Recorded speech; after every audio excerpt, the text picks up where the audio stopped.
You're going to be shocked to hear the radical left Democrats have incited another attack on ICE agents with their inflammatory rhetoric. And, you know, it should just really piss you off that Hillary Clinton is out here pretending like the Democrats are the ones who take the high ground, but then saying stuff like this. We have got to stop demonizing each other. Exactly. Yeah. Now, I think most of that right now in our country's history is coming, from the right.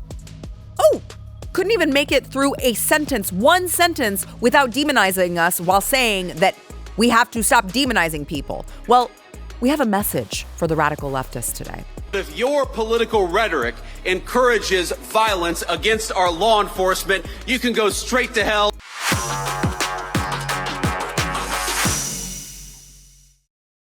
Welcome to Sara Gonzales Unfiltered.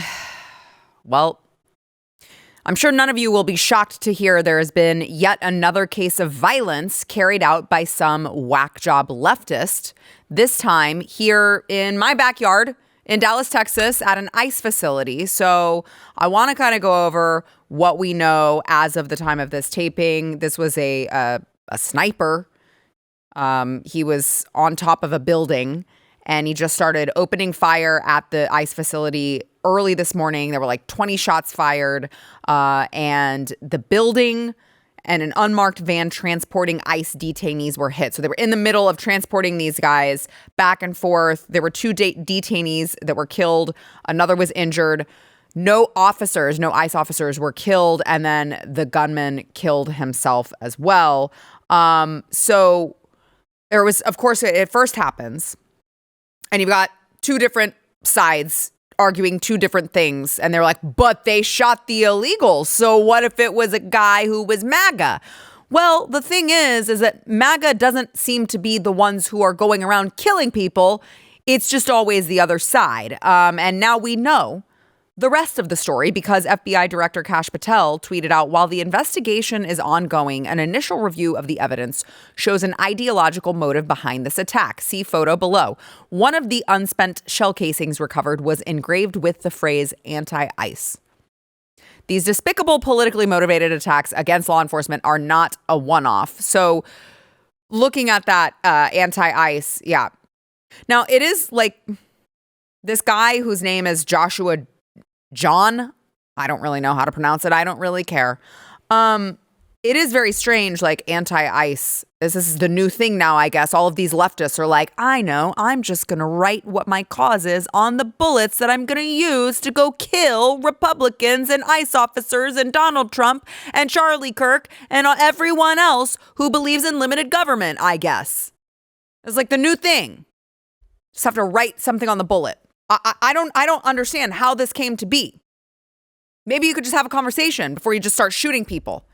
You could just write that down somewhere else. It doesn't have to be a bullet that you're then using to take other people's lives. Now, let's throw up a picture of this shooter that they have released here. This is a 29-year-old, possible ties to Antifa. Oh, another shocker there. More anti-fascist violence. But their name is Antifa. They don't like fascism. Yeah, except they just want to kill you if you don't agree with them, which sounds a little fascisty to me. Seems a little fascisty. His brother has given a couple interviews and said that he was currently unemployed, but he used to code. So I guess learning to code did not work out well for him. He also has a criminal record. He was arrested in 2015 for marijuana possession.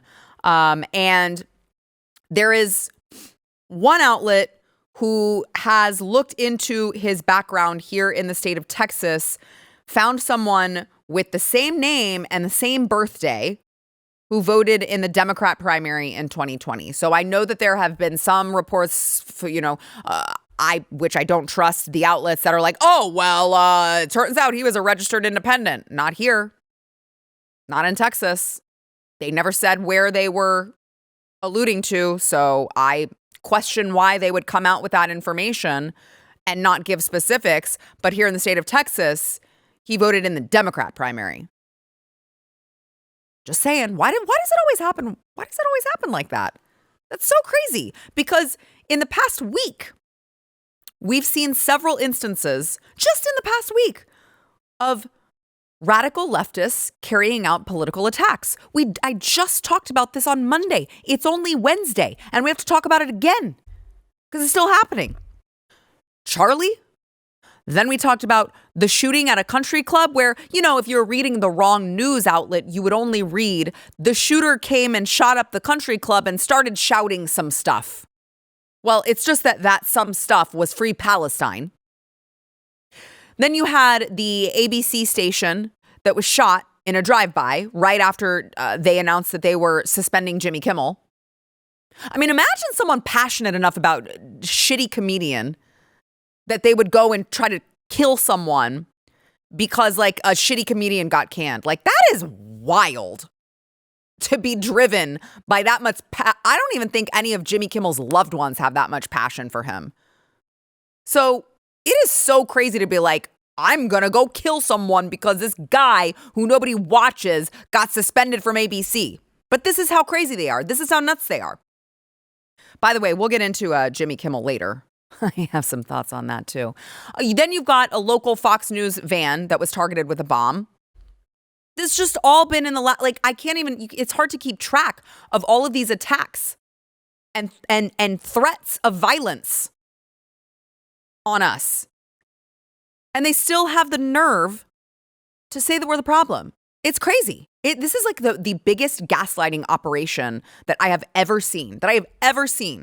What has been happening in the last several years, where they are hunting us down and then telling us we're the problem. Like it is nuts.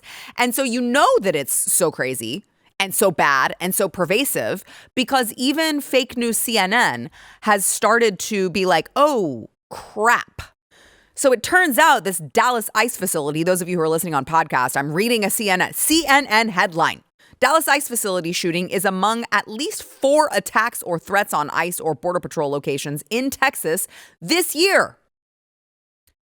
How badly, Stephen, do you think that it pained whoever wrote that CNN article that they had to acknowledge that fact? It certainly wasn't easy for them. Like, I envision them just like, I gotta type it because it's true and I can't overlook it anymore. I'm sure it pained them. But that's how pervasive it is. Even CNN is calling it out. This is the same facility that faced a bomb threat just last month. 10 people shot up another Texas facility in July. There was the shootout in McAllen, down by the border, in July. And I want to play the acting field office director for ICE in Dallas calling out this leftist violence. It's only going one way, guys. This is the second time I've had to stand in front of you and talk about a shooter at one of my facilities, and I think that the takeaway from all of this is that the rhetoric has to stop.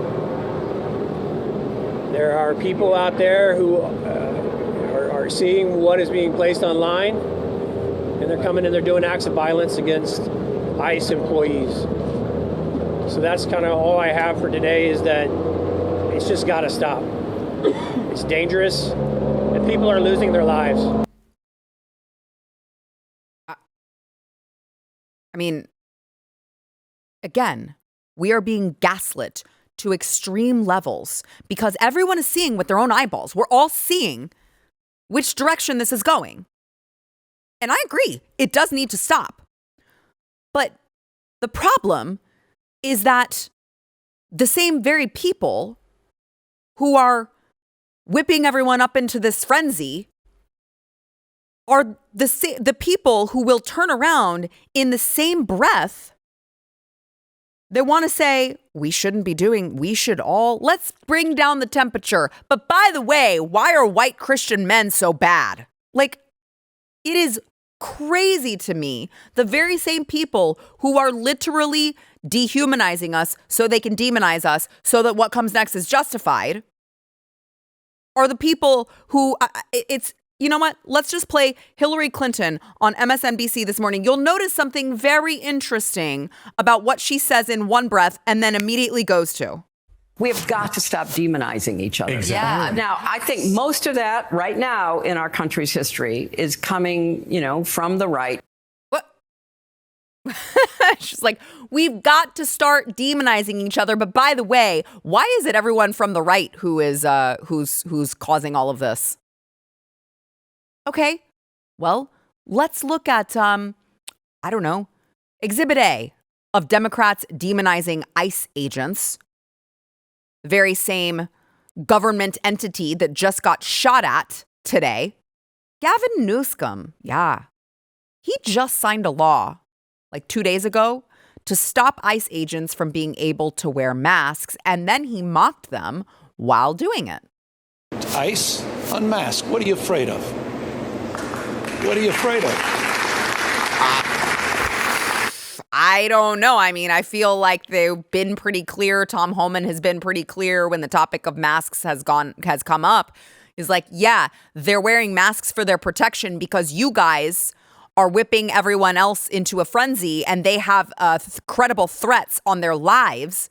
And they don't want all of these crazies to know who they are, because then they will go and dox them and their families, and it puts their families at risk. Like, we've been really clear on that. By the way, it is so cute that now Gavin Newsom is like, unmask yourself. Like, he wasn't forcing people to wear masks for like 4 years of their lives and mask their children. And now he's like, we can't have masks. Then we won't know who people are. But this guy is going around saying the things that he's saying about people who are just following the law, who are just making sure we have law and order in this country, which, remember, Americans voted for. We all went to the ballot box in November and we said, we don't like this crazy immigration policy. We don't want illegal criminals on the streets. We want the man who's saying he's going to do this to come in and do it. And now Gavin Newsom is trying to make it sound like this is something that it just isn't. And I want to play him. This was literally just last night. Gavin Newsom on Stephen Colbert's show that apparently is still in existence, but not for long. That's happening in the United States of America. Masked men jumping out of unmarked cars, people disappearing, no due process, no oversight, zero accountability, happening in the United States of America today. People ask, well, is authoritarianism, you're being hyperbolic? Bull, we're being hyperbolic. People disappearing? Masked men coming out of unmarked vans and grabbing people. Oh, they're disappearing. I mean, should we even be surprised that this is happening? That ICE facilities are being shot at? This is what they're hearing. And it's not just Gavin Newsom. This is what they're hearing from all of their leaders over and over and over again, from multiple, numerous, high-ranking Democrats all the way down to rank and file. This is what they're hearing. When I see ICE, I see slave patrols. To reject Donald Trump's fascism, to stop masked ICE agents from deporting our neighbors, and to govern our city as a model for the Democratic Party. Donald Trump's modern-day Gestapo is scooping folks up off the streets. They're in unmarked vans, wearing masks, being shipped off to foreign torture dungeons. No chance to mount a defense, not even a chance to kiss a loved one goodbye. Just grabbed up by masked agents, shoved into those vans, and disappeared. It is so crazy to me that these people are simping for all of these illegal criminals. Like, yeah, we handle them the same way that you would handle, like, if you had another criminal that was on the streets that had a warrant out for his or her arrest, you wouldn't be like, oh, do you need a ride home so you can go kiss your loved one goodbye before you go to jail? That's not ever been a thing that we did. But now all of a sudden, in Donald Trump's second term, it is a Gestapo to take criminals to jail. Like, it is unbelievable what they are doing, what they are saying. They know this, though. They know what they are saying, what it is going to do, and what it is going to incite. They know it. They just do it anyway. Oh, by the way, what was that Hillary Clinton said again? We have got to stop demonizing each other. Exactly. Yeah. Now, I think most of that right now in our country's history is coming, from the right. It's all intentional. It's all by design. It's all by design.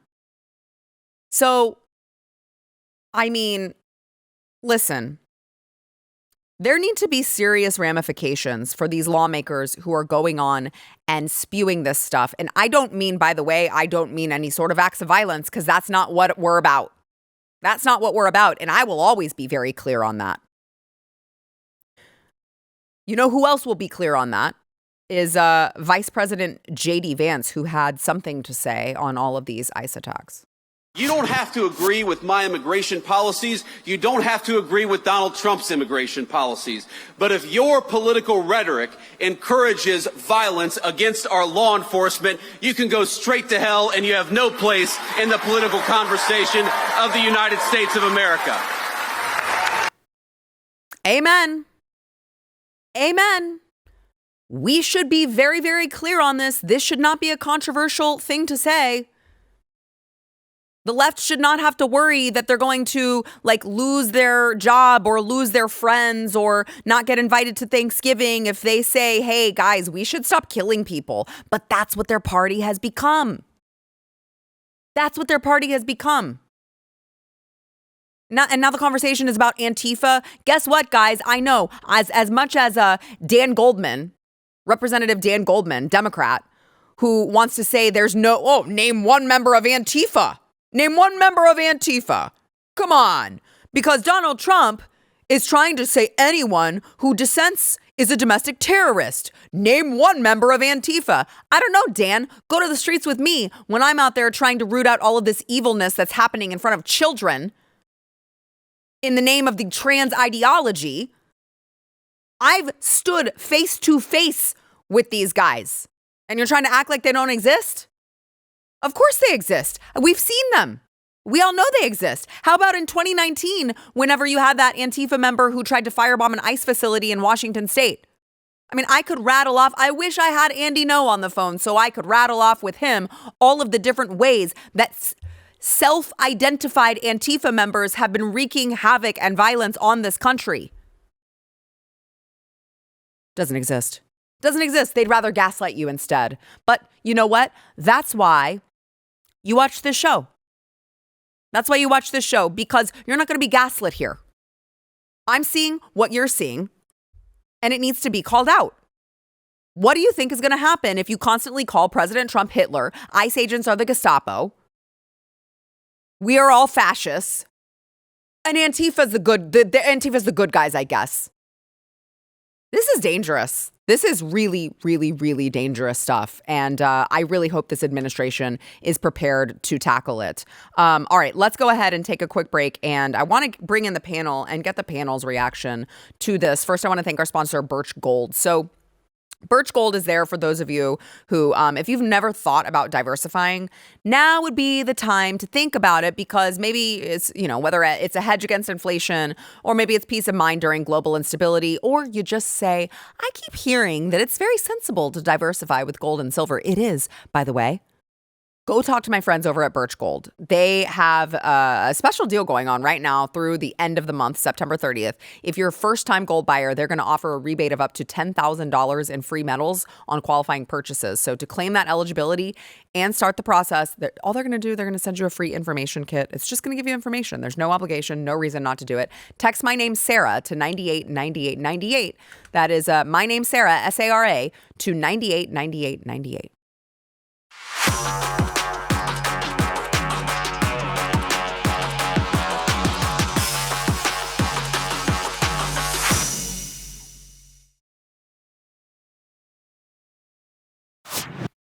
I am really excited because I have two gentlemen on who have been absent from the show for too long that I was starting to get a complex that they didn't like me anymore.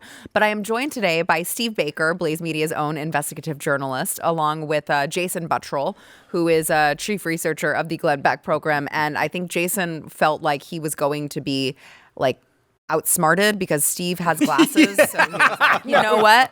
I'm going to throw my glasses on. I'll show Steve. That's right.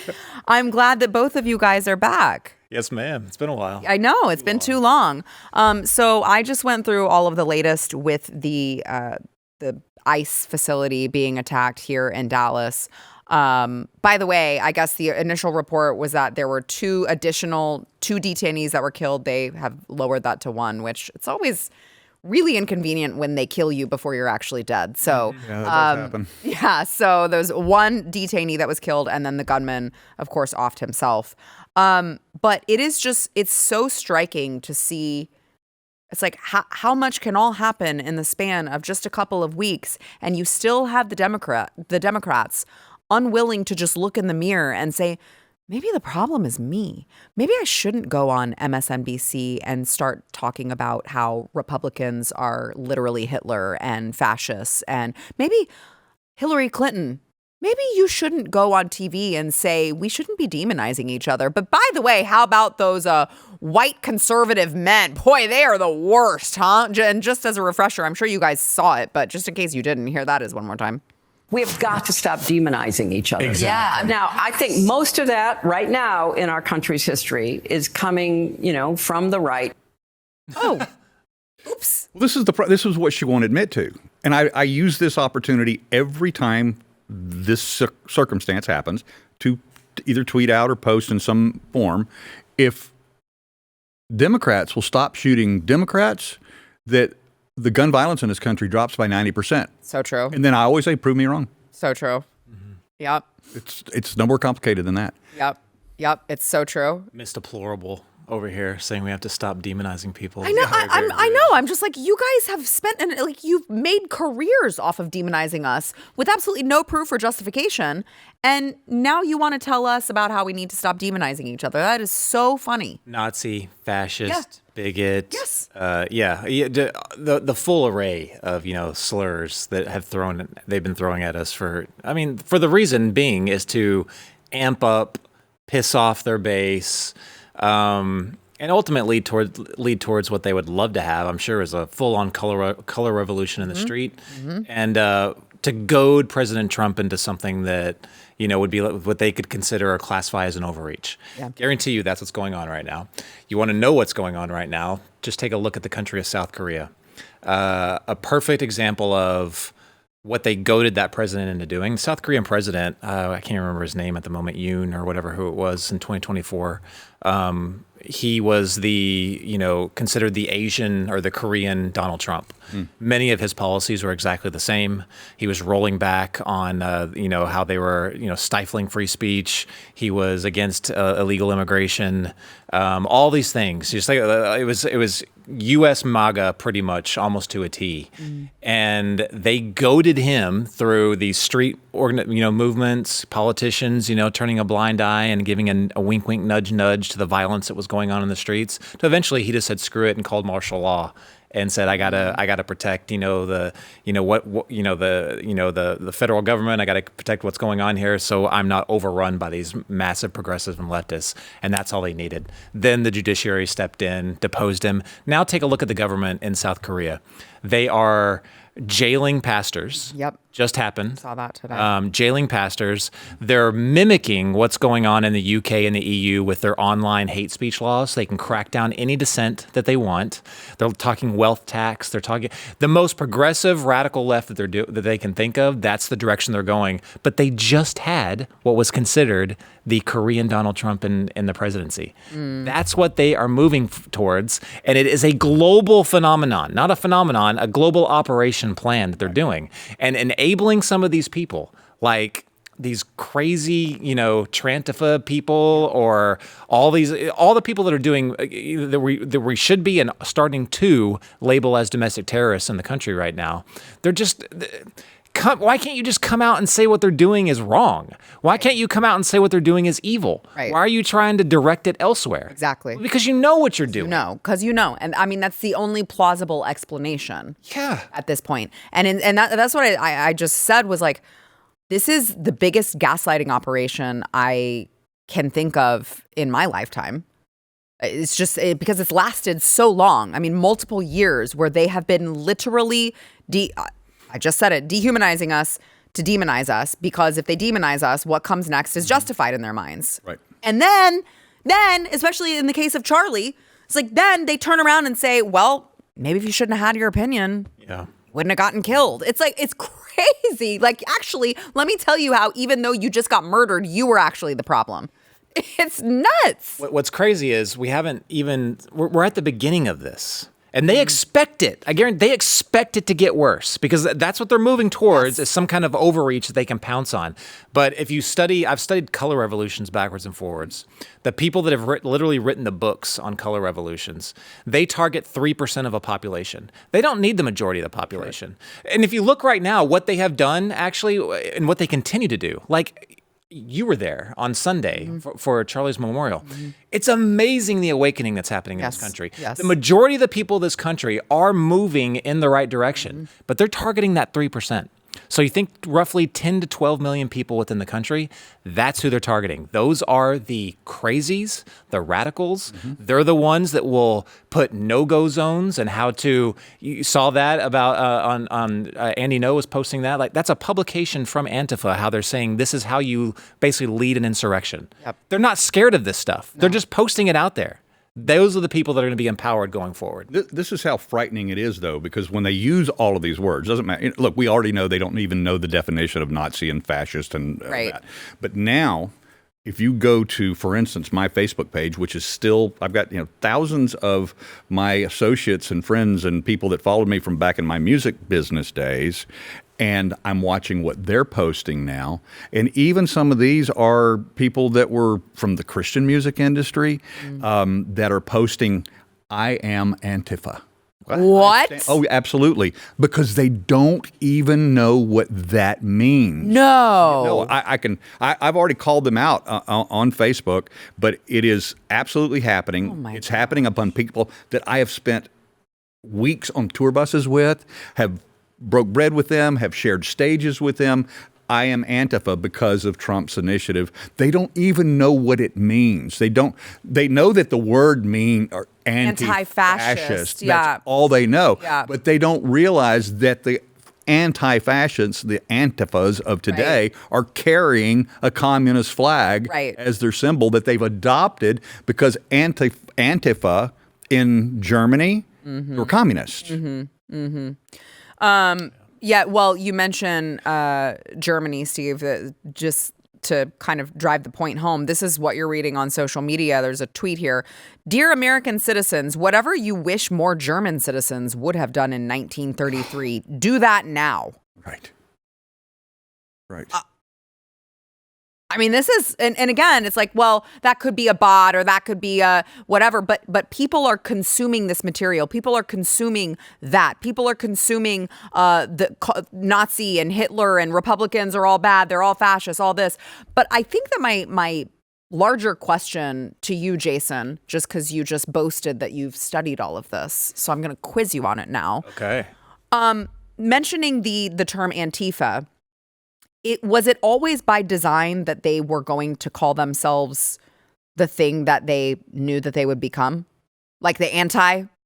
Because it's like, I don't know. I feel like the real fascists are the ones who are killing people for their opinions. Like that seems a little fascisty to me. But they're called Antifa. But it just seems like the left is always so good at calling themselves the thing that like they want you to think, but it's always the opposite. Right. Yeah. No, like Black Lives Matter and and Antifa and all of that. Like, is that who? How do they decide that? Yeah, that's a relatively new phenomenon. Okay, actually, in the movement. Yeah, and again, I think it has a lot to do with the people that they're targeting right now. Yeah. Again, who would be a Christian music group and would say I am Antifa? Yeah, that's crazy. I can name names. I'm not going to do it right now, but it's coming. Come on, Steve. But it's coming. It's breaking my heart. Yeah, I'm serious. Yeah. When I see it, I mean, I called one guy out by name on my Facebook page. If you want to go look, and I said, Brent, you need to be more careful. You don't know what you're saying. I gave him a link to the flags, to the history. This is where this is coming from. And then they get in their own message groups and in their own bubbles, and they start going, yeah, that's right.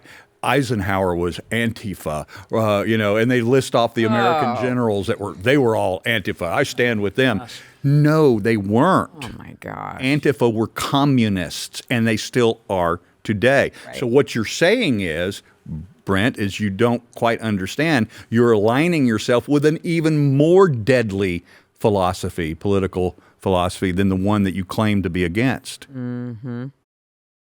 Yeah, I mean, it's just what is to be done? Well, I think that's a good question. I think that the Trump administration is going in the right direction. Designating them as a domestic terror is huge terrorist organization. Yeah, and I want to see how far they push that. And again, we have to be careful with some of these executive orders, because we know that if we lose power in a few years, then they're going to turn right around and try to do very similar things back to us. They've already weaponized government against us. Well, and that's I think that's the key takeaway, at least for me.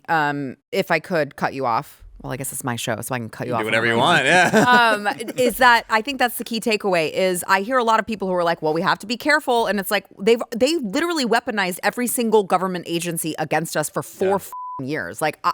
We're past the point of like, well, we don't want to set the precedent. The precedent has already been set. Granted, and that's a very, very good point. The way they did it, though, was even more, it was less public. So think about how they went after free speech. Yes. They went through the Department of Homeland Security, who then went through CISA, who then empowered NGOs to do it in private.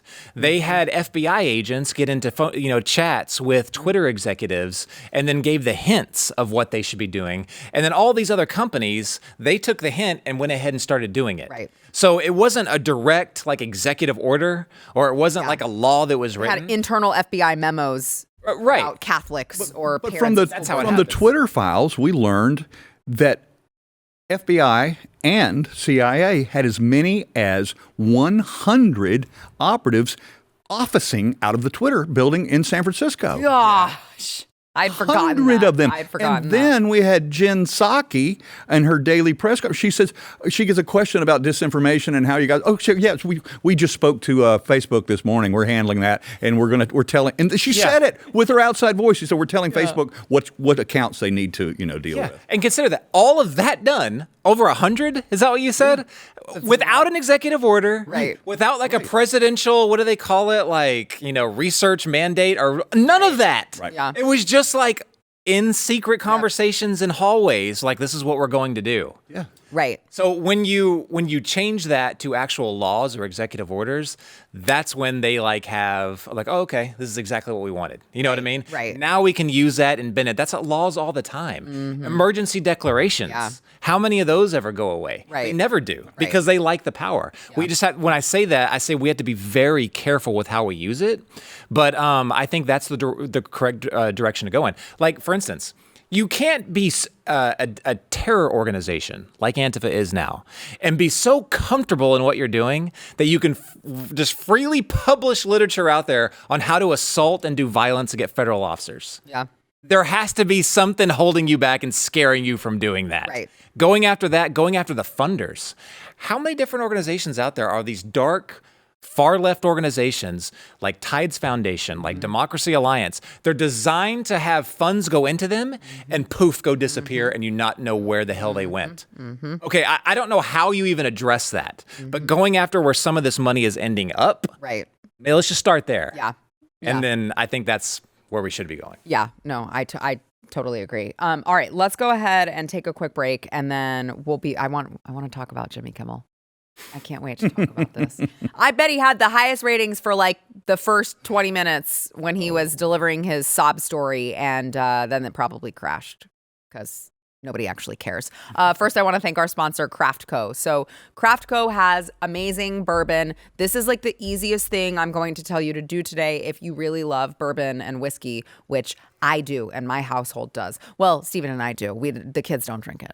They're too young. But Flying Ace is, this is the way that bourbon was supposed to be, bold, balanced. And by the way, they are an American company. It's American made. And they support causes that you believe in, like Folds of Honor. They're providing scholarships to America's fallen, their families. And so this is an American company that makes an American whiskey that's really freaking good. Need I say more? Go check them out, support them, and drink delicious bourbon. FlyingAceSpirits.com. Use code BLAZE for free shipping. That is FlyingAceSpirits.com. Promo code BLAZE.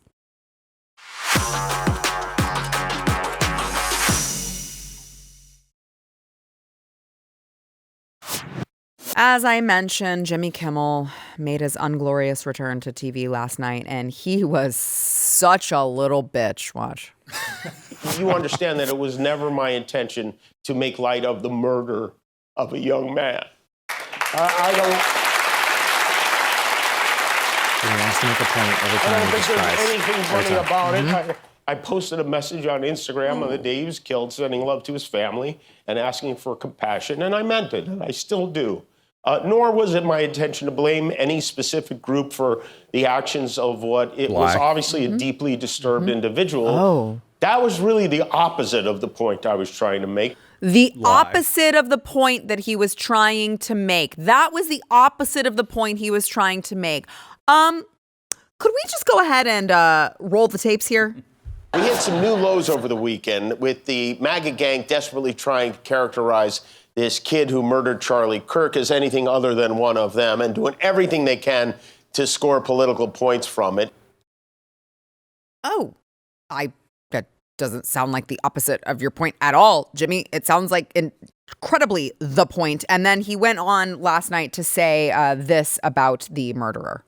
I don't think the murderer who shot Charlie Kirk represents anyone. This was a sick person who believed violence was a solution, and it isn't. Ever. I don't know. It kind of sounds like the leftist gang desperately trying to characterize the murderer as anything other than one of them to score political points.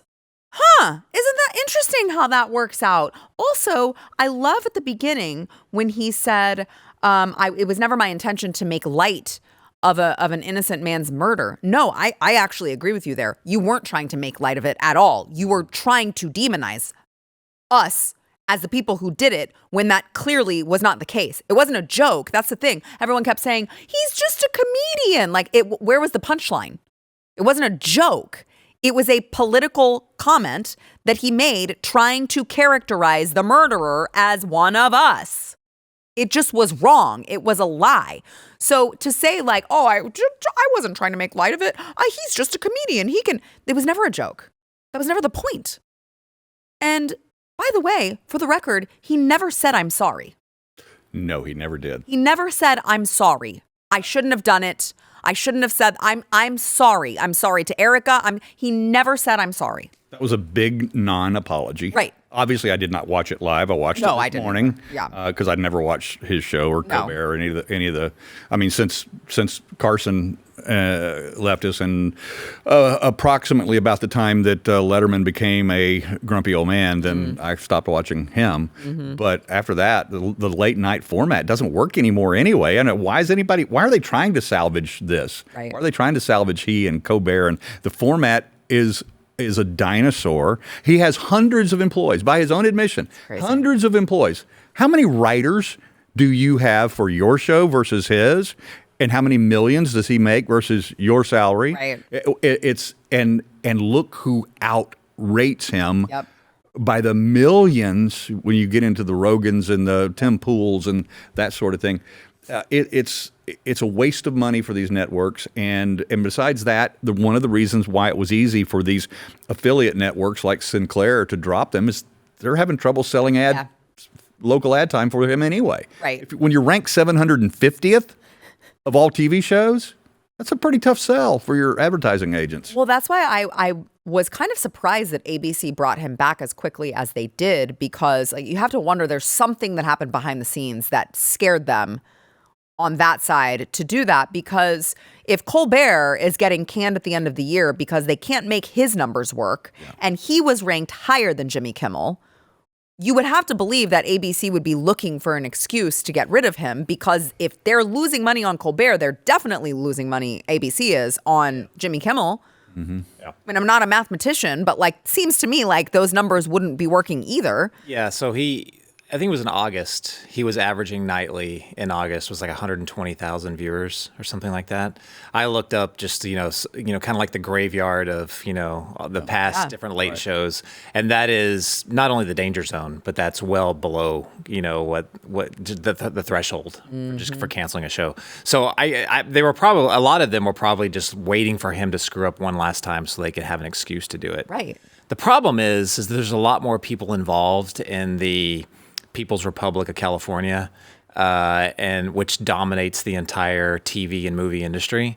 They know what they have created there, which is a propaganda arm. And I do think, okay, so we're on very shaky ground with as far as what the government can or cannot do when it comes to free speech and TV and all that stuff. But the way the FCC rules are made, there's some language in there about what they can or can't say when you're imposing political ideology on a community onto other communities.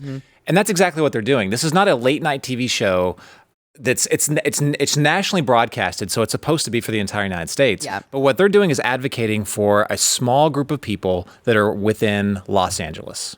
That's what they are doing. So everything they're talking about, the people cheering in the background, they all live right there. Yeah. They're the only people that agree with what he's saying. Yeah. Basically, unless you're like in Oregon or you're in New York or some like other places on the coast. The vast majority of the country do not agree with it. So there has got to be something on there. If it's a nationally broadcasted show, there's got to be something that says you cannot push a political ideology on people that do not want it. Right. You can't use the power that's federally protected to push an ideology. Yeah. There's got to be something. I'm not that smart, so I don't know what it is. And I'm definitely not for the government imposing their will and saying what people can or cannot say. Of course not. But something... Of course not. But by the way, just to set the record straight, the government had absolutely nothing to do with this particular issue. Oh, no, I'm not saying that at all. Yeah, I just want to make sure no one thinks that that's what you're saying. No, the government, the free speech was not a factor here. No, it was not a factor here at all. And I'm not saying that at all. I'm just saying the way that there is a law right now through the FCC. And I don't know if there's what I'm saying is I don't know if there's something that they can use within that law to make sure that this bull crap cannot happen to smaller communities in the United States. Well, Brendan Carr... Maybe getting rid of the FCC, period. Maybe that would do it, and just letting the market decide. Yeah, that would Brendan Carr, I don't know if either of you saw it, but he posted something on X that while this was happening that just clarified. They do, ABC, not every station qualifies for whatever he was talking about, but ABC does, and they do have a responsibility to there's something about public interest. Like if this is not in the public interest, like we don't have to just let you continue That's the local stations. I think it's the network itself is not bound to that same agreement. But the local syndicate, so for instance, in this case, Sinclair, so it doesn't matter whether you as an affiliate network owns 21, 50, 70 stations. The market is going to decide, and the market had already decided. I got 50 stations in the Bible Belt. Yeah, that's not going to fly. Right. We're going to take you off and we're going to replace you with some historical documentaries or some news programming is what they decided to do. And that's the free market speaking right there. Right. And it will take care of itself. But to your point, Jason, is that it is the propaganda machine that keeps those funded. It's the reason why Colbert can lose $40 million a year. Now, it would make sense, talking about the math, if the entertainment shows that were profitable props up their news programming. I would understand that. But if you've got your other entertainment shows and income propping up just nothing but a propaganda unfunny show. I'm sorry. I'm not a network owner or producer or whatever, but that makes no sense to me whatsoever. No, it makes absolutely no sense. But I think we have to start seeing all these different parts of our culture that are being used against the American people. Yeah. And the people have to stand up and I don't know, demand something. But look at it goes beyond late night TV, way beyond late night TV. Like look at movies. They're still making this politically charged crap and nobody wants it. No one's going to the movies anymore and even watching it, but they're still pumping it out. The market is clearly distorted when it comes to culture and Hollywood and what we watch on TV and on the big screen. But nothing seems to be being done about it.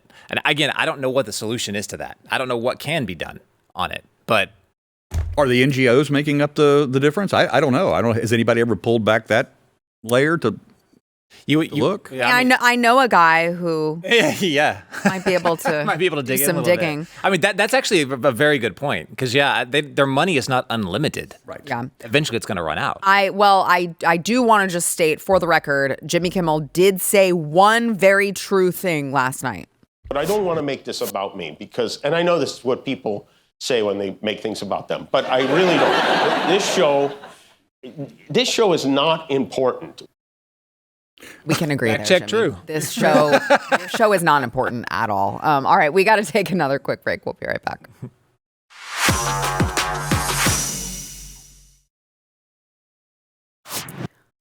Gentlemen, another promises made, promises kept from President Trump.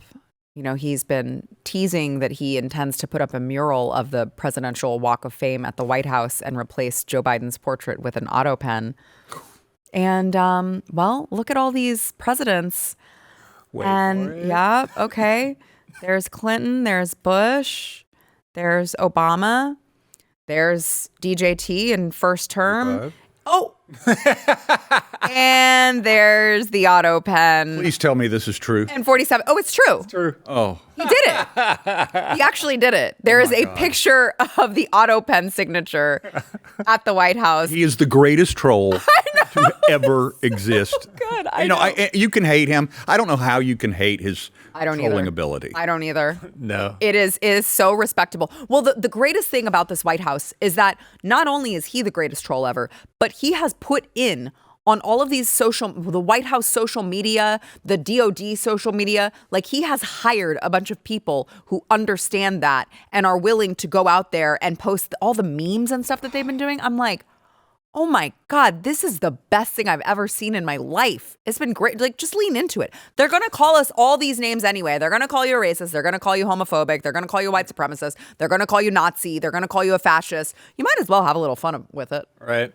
I got into a conversation recently about this, and it was actually a really good conversation. We were talking about how if the goal is to unite the country and move forward, you know, maybe these memes aren't the best thing to do because they might not, you know, it pushes people away. And my first thought that popped in my head was, great. Yeah. I do not want to unite with these people. Yep. I really don't. Right. And I don't think their numbers are that big enough that we even really have to worry about it. Yep.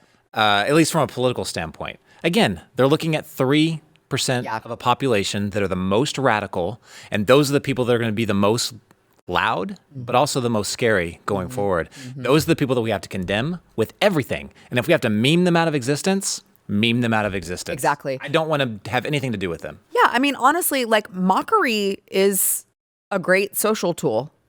And we should use it more often. The left wrote those rule books. That's what I'm saying. Like, it's worked great for them. So, I'm not sorry about it. The vice president was responding to the Dallas shooting today. You saw that. Yes. And then when somebody questioned him and told him that he was, had all his facts wrong, he said, "What did I get wrong, dipshit?" Yeah, I love it. Yeah. I was like, and I said, and what I responded was, he probably just beat all the primary challengers in 2018 right there with that one tweet. Yeah, because it's refreshing. People are tired of this political correctness because we see what the other side has called us, and they're just kind of done with it. Yeah. I mean, to your point, Jason, really quickly, when we were arresting actual gang members, when the Trump administration was arresting gang members and the left is like simping for them, like, oh my God, please don't arrest this gang member. It's like, and they were just posting memes with these obese illegals being arrested and stuff. And it's like, listen, if you are someone who is simping for a literal gang member who is in our country illegally, we're never going to agree and we're never going to unite. Yeah. That's fine. I want to shame you so that you are too scared to share your opinion with anyone else. Yep. That's fine with me. That's fine. I won't change your mind. You're totally crazy. But if I can shame you into being too embarrassed, I'll do it. That's fine. That's how we'll do it. All right. Steve Baker, make sure to follow him on X. Jason Buttrill, it was a pleasure, guys. Come back soon. Thanks, ma'am.